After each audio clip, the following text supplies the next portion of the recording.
Mabuhay! Tuloy po kayo dito sa AITV 16. Ito po si Yek Alegre, ang inyong kasama at katipo.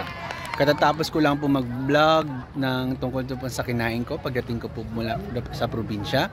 Ngayon po, andito po ako sa UP Sunken Garden para po mag-vlog at batiin kayo ng Happy Easter.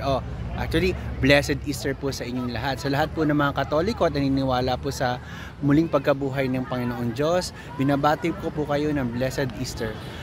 Since dito po ako nakatira sa may loob ng UP, syempre madadaanan ko po ang Sunken Garden. At dahil ito pong unang araw ko after po ng pagkabuhay ng muling pagkabuhay po ni Jesus Christ o Jesus the Christ, ikot ko lang po kayo sandali dito sa UP ko anong meron ngayon. At least dito sa Sunken Garden. Yan, diba? Ang daming mga naglalaro. Yan. Diba? Ganda po ng ulap, di ba po?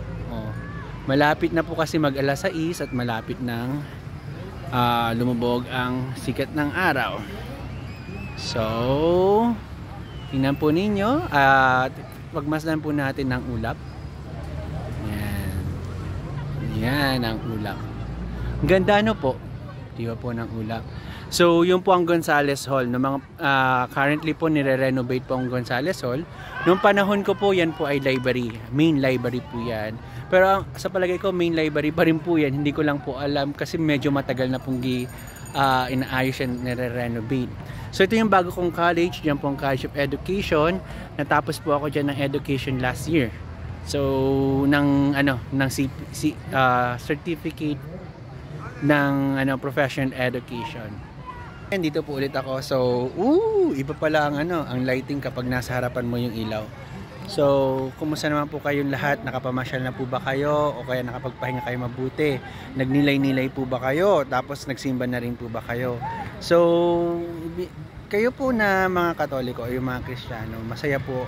Dapat po magsaya po tayo at na buhay na po ulit si Jesus the Christ. Kasi unang-una, ito po yung parang pinaka-sentro ang muling pagkabuhay po ni Jesus Christ. Ito po yung talagang nag-save sa ating mga kasalanan, at least sa mga paniniwala po ng mga Catholics at saka ng mga other Christian denominations. So yun lang po. At dahil pauwi na po ako, kung nagustuhan nyo po itong aking vlog, like, share, subscribe, comment, and click that bell para po lagi kayong updated sa mga vlog ko. Ito po si Yek Alegre. Blessed Easter po sa inyong lahat. March 31, 2024. Mahal po kayo ng Diyos. Mahal ko po kayo. God bless us. Yek Alegre signing out.